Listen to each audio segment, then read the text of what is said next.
Okay, so here we are arriving at the new location, and it's a fantastic spot. And I was very lucky because my last spot was pretty fantastic as well, but pretty critical to be able to drive in very close to where your bees are because you're carrying in or carrying out a lot of equipment and it's heavy.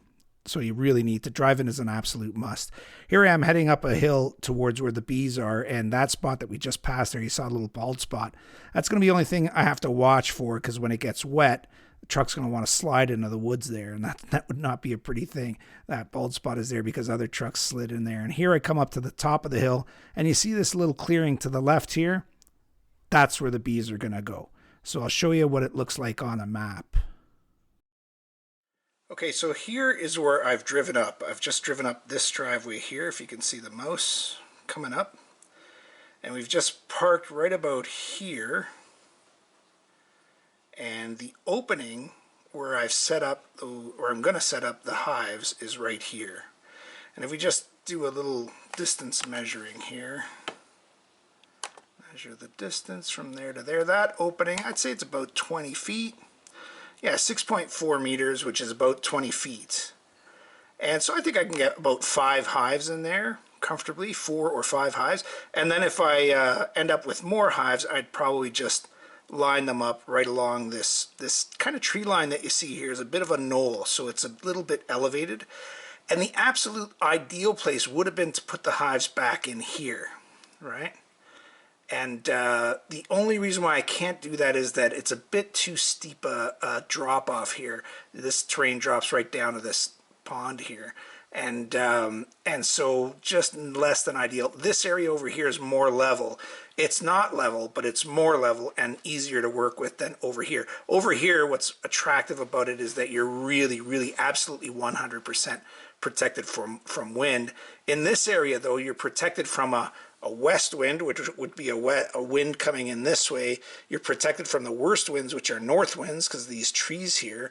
You're protected from an east wind coming this way because of these trees here, and you're down in a depression. And even a south wind, so wind coming up this way, the field itself is higher than that elevation. This starts to slope down towards that water. So even that will get protection from a south wind. Here, what we have to worry about mostly is winds from the west and the north, and the hives are nicely protected from that. So thinking of putting the hives in right in that location there.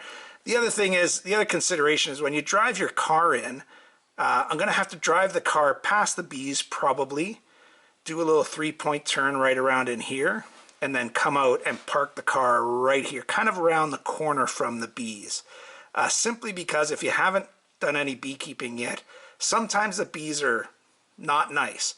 Sometimes the bees will come after you, especially if you have to be in their hives for a long time. Or sometimes just bees are not nice. Certain colonies are nasty, and they'll follow you. They'll chase you for a while to get you away from them.